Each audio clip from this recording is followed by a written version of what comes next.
سورہ بقرہ آیت نمبر 24 آپ حضرات کے پاس پیج نمبر ہے 8۔ اعوذ باللہ من الشیطان الرجیم بسم اللہ الرحمن الرحیم فَإِن لَّمْ تَفْعَلُوا وَلَن تَفْعَلُوا فَاتَّقُوا النَّارَ الَّتِي وَقُودُهَا النَّاسُ وَالْحِجَارَةُ أُعِدَّتْ لِلْكَافِرِينَ وَبَشِّرِ الَّذِينَ آمَنُوا وَعَمِلُوا الصَّالِحَاتِ أَنَّ لَهُمْ جَنَّاتٍ تجری من تحتها الأنهار كلما رزقوا منها من ثمرة رزقا قالوا هذا الذي رزقنا من قبل وأتوا به متشابها ولهم فيها أزواج مطهرة وهم فيها خالدون صدق الله العظيم اللهم صل على محمد النبي الأمي وعلى آله وسلم تسلیما کثیرا کثیرا۔ محترم سامعین کرام، ان آیات کا ترجمہ اللہ تبارک و تعالی ارشاد فرماتے ہیں فَإِن لَّمْ تَفْعَلُوا وَلَن تَفْعَلُوا، تو تم یہ کام نہ کر سکے اور ہرگز تم قیامت تک نہیں کر سکو گے۔ فَاتَّقُوا النَّارَ الَّتِي وَقُودُهَا النَّاسُ وَالْحِجَارَةُ، تو تم اپنے آپ کو بچاؤ، تم بچو اس آگ سے جس آگ کا ایندھن آدمی اور پتھر ہیں۔ اُعِدَّتْ لِلْكَافِرِينَ، وہ کافروں کے لیے تیار کی ہوئی ہے۔ وَبَشِّرِ الَّذِينَ آمَنُوا وَعَمِلُوا الصَّالِحَاتِ، اور آپ خوشخبری دیجیے ان لوگوں کو جو ایمان لائے اور اعمال صالحہ کیے، ان لہم جنات تجری من تحتها الانہار، یقیناً ان کے لیے ایسے باغات ہیں جن کے نیچے نہریں بہہ رہی ہوں گی۔ کلما رزقوا منها من ثمرات الرزق، جب بھی ان کو اس جنت کے پھلوں میں سے رزق دیا جائے گا، قالوا هذا الذي رزقنا من قبل، تو وہ یہ کہیں گے کہ تو ہمیں اس سے پہلے بھی رزق دیا گیا ہے۔ وَأُتُوا بِهِ مُتَشَابِهًا، وہ ان کو آپس میں ملتا جلتا محسوس ہوگا۔ وَلَهُمْ فِيهَا، ان کو دیا جائے گا اس میں سے ملتا جلتا۔ وَلَهُمْ فِيهَا أَزْوَاجٌ مُطَهَّرَةٌ، اور ان کے لیے اس جنت کے اندر پاک کی ہوئی بیویاں ہوں گی۔ وَهُمْ فِيهَا خَالِدُونَ، اور وہ اس جنت کے اندر ہمیشہ ہمیشہ رہنے والے ہوں گے۔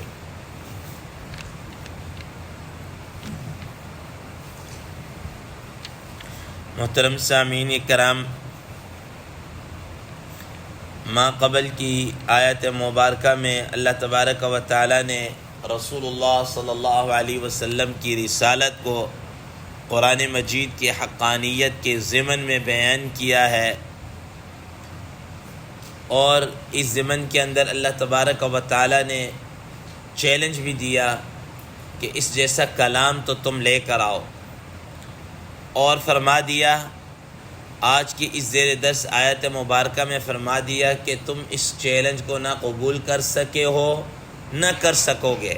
یعنی اس پر تم کبھی بھی پورا نہیں اتر سکتے، نہ تم ابھی اترے ہو نہ آئندہ کیا ہے کبھی اتر سکو گے۔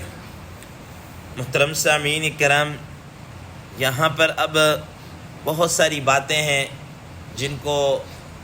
طوالت کے خوف سے چھوڑ رہا ہوں کہ قرآن مجید کا جو اعجاز ہے وہ کیا ہے، کس وجہ سے قرآن مجید کا کیا کہتے ہیں مثل لانے سے لوگ عاجز رہے۔ حضرات علماء کرام، محدثین، مفسرین کرام رحم اللہ نے اس پر بڑا طویل کلام کیا ہے، اور اس پر الگ الگ سے کتابیں لکھی ہیں الگ اس موضوع کے اوپر، ٹھیک ہے نا، نظم القرآن کے، اعجاز القرآن کے، قرآن مجید کا معجزہ کیا ہے، کس وجہ سے یہ معجزہ ہے، اعجاز ہے اس کا، اس پر مستقل کیا ہے تصنیفیں ہیں، کتابیں لکھی ہوئی ہیں۔ بہرحال، اور دوسرے نمبر پر یہاں پر یہ بات کہ ممکن ہے کہ لوگوں نے جناب اعلیٰ اس کے چیلنج کو قبول کیا ہو اور اس جیسا لے کر آئے ہوں، اس جیسا کیا ہے لے کر آئے ہوں، اور تاریخ کے اندر ان کا یہ معارضہ یا چیلنج نقل نہ ہوا ہو۔ یہ بھی ایسا نہیں ہے، یہ بھی ایسا نہیں ہے۔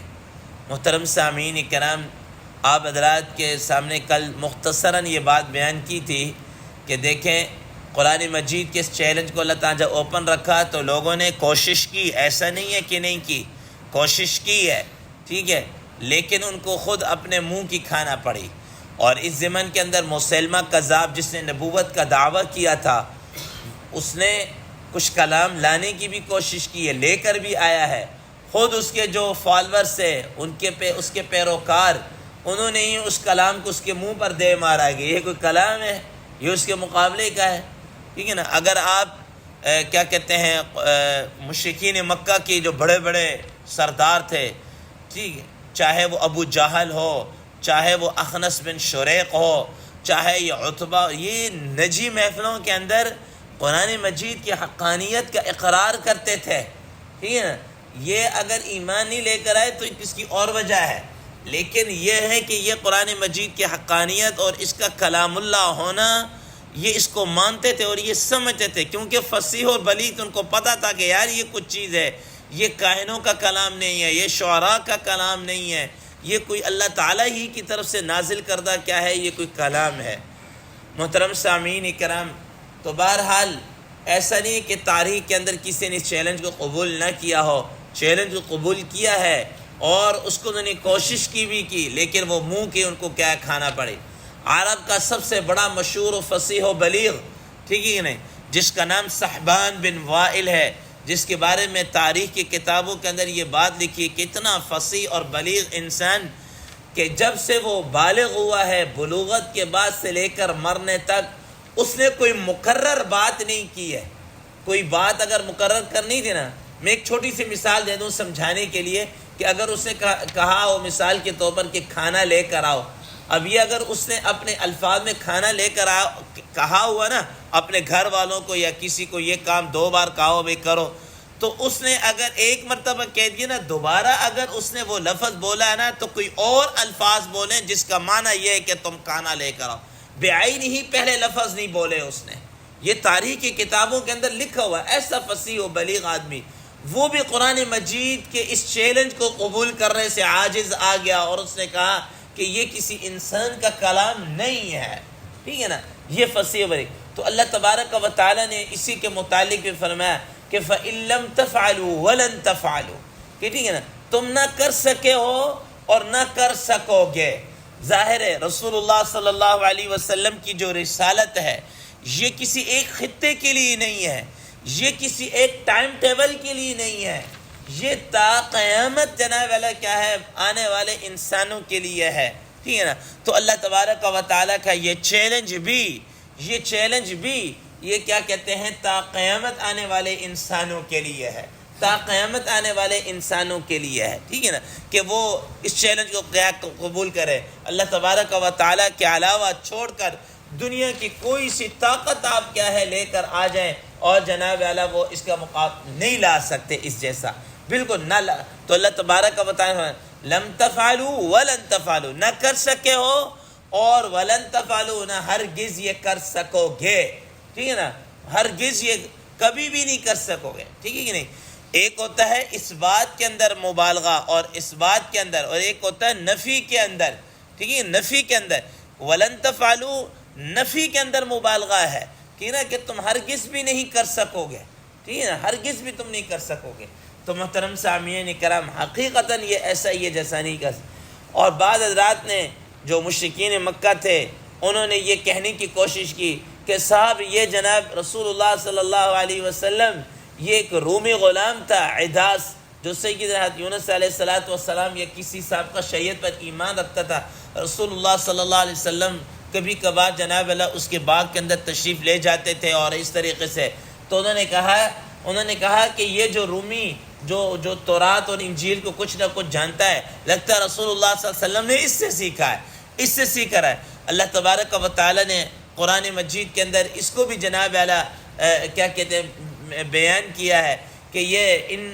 یعلمہ بشر لسان الذی یلحدون الیہ اعجمی وہذا لسان عربی مبین۔ 14ویں پارے کے اندر اللہ تبارک و تعالی کہ یہ جس کے متعلق کہہ رہے ہیں یہ تو خود عجمی ہے اور رسول اللہ صلی اللہ علیہ وسلم تو عربی ہیں، ٹھیک ہے نا،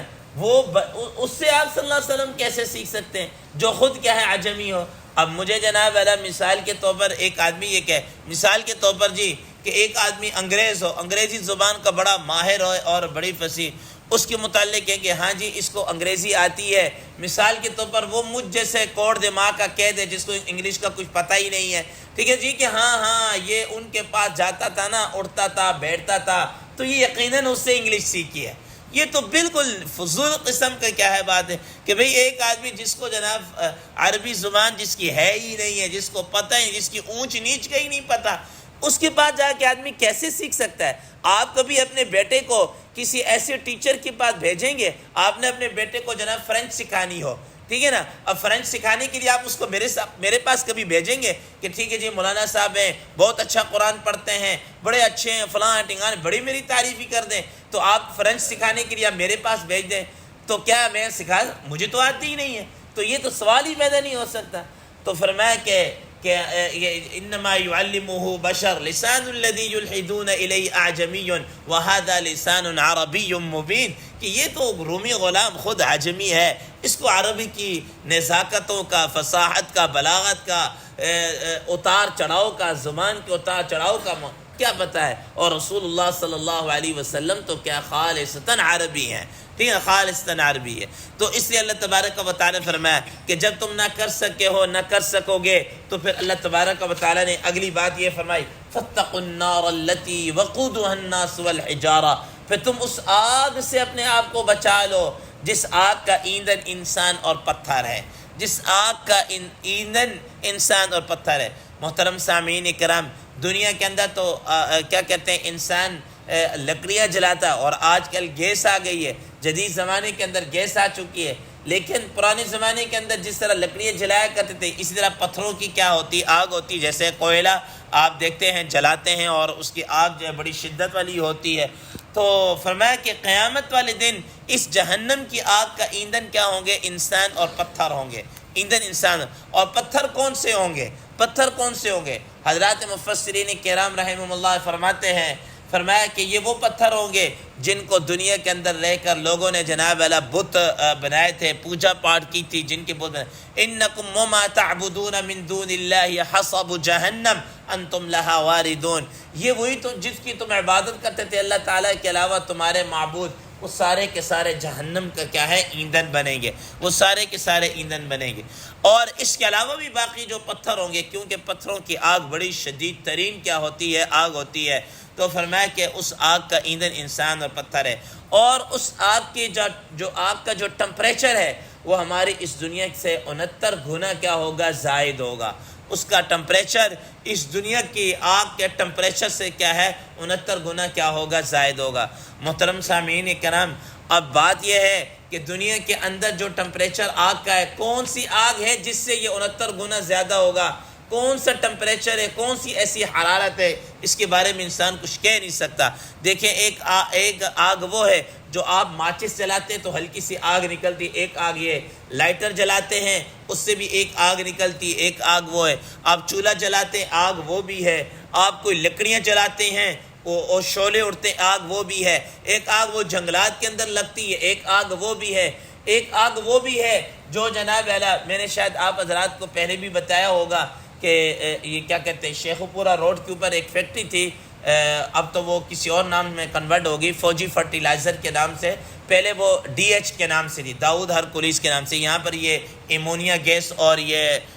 کیا کہتے ہیں، یہ جو فصلوں کے اندر یوریا بناتے ہیں نا، یہ کھاد یہ بنا کرتی تھی، ایمونیا گیس اور یہ۔ تو وہاں پر رمضان اور شعبان کے اندر اپنے استاد صاحب کے کہنے پر میں وہاں پر جو مینجمنٹ ہوتی تھی ان کو قرآن مجید کی کلاس ہوتی تھی، تو ایک دفعہ انہوں نے مجھے پلانٹ کا وزٹ کروایا، پلانٹ کا وزٹ کرایا کیا ہے،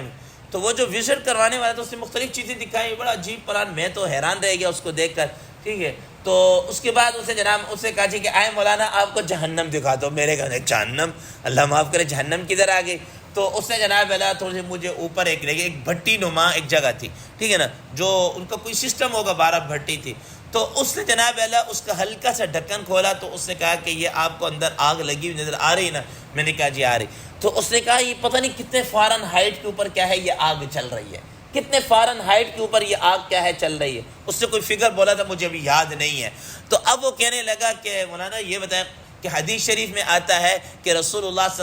صلی اللہ علیہ وسلم نے فرمایا کہ آخرت جہنم کی آگ تمہاری دنیا کی آگ سے 69 گنا کیا ہوگی، زائد ہوگی۔ اب وہ پتہ نہیں دنیا کی ہماری کون سی آگ ہے، ایک آگ یہ بھی پتہ نہیں کتنے فارن ہائٹ کے اوپر چل رہی ہے، اور پھر ایک آگ وہ بھی ہے جو اللہ تعالیٰ نے سورج کے اندر جو ایک تپش اور ایک حرارت کیا ہے رکھی ہے، وہ پتہ نہیں کتنے فارن ہائٹ کے اوپر ہے، پتہ نہیں اس سے 69 گنا زائد ہے، اس سے 69 گنا زائد ہے، کس سے 69 گنا کیا ہے زائد ہے۔ تو فرمایا فاتقوا النار التي وقودها الناس والحجارہ، جس کا ایندھن انسان اور کیا پتھر ہے۔ فرمایا اعدت للکافرین، یہ آگ کافروں کے لیے کیا ہے تیار کی ہوئی ہے، یہ آگ کیا ہے کافروں کے لیے کیا ہے تیار کی ہوئی ہے۔ تو اللہ تبارک و تعالیٰ سے دعا اللہ تعالیٰ ہمیں اس آگ سے کیا ہے بچائے۔ اسی وجہ سے رسول اللہ صلی اللہ علیہ وسلم نے مختلف اوراد اور اذکار سکھائے، فرمایا کہ جو آدمی فجر کی نماز کے بعد کسی سے گفتگو کرنے سے پہلے، اور اسی طرح مغرب کی نماز کے بعد کسی سے گفتگو کرنے سے پہلے 7 مرتبہ اللہم اجرنی من النار، واحد کے صیغے کے ساتھ یا جمع کے صیغے کے ساتھ اللہم اجرنا من النار پڑھ لیتا ہے 7 مرتبہ۔ اگر صبح کو پڑھے گا اور شام ہونے سے پہلے فوت ہو گیا تو اللہ تبارک و تعالیٰ اس کو جہنم کی آگ سے بچائیں گے۔ شام کو پڑھا، صبح ہونے سے پہلے فوت ہو گیا تو اللہ تبارک و تعالیٰ اس کو جہنم کی آگ سے کیا کریں گے بچائیں گے۔ آگے آنے والی آیت کے انشاءاللہ کل ذکر کیا جائے گا۔ اللہ تبارک و تعالیٰ عمل کی توفیق عطا فرمائے۔ وآخر دعوانا الحمدللہ رب العالمین۔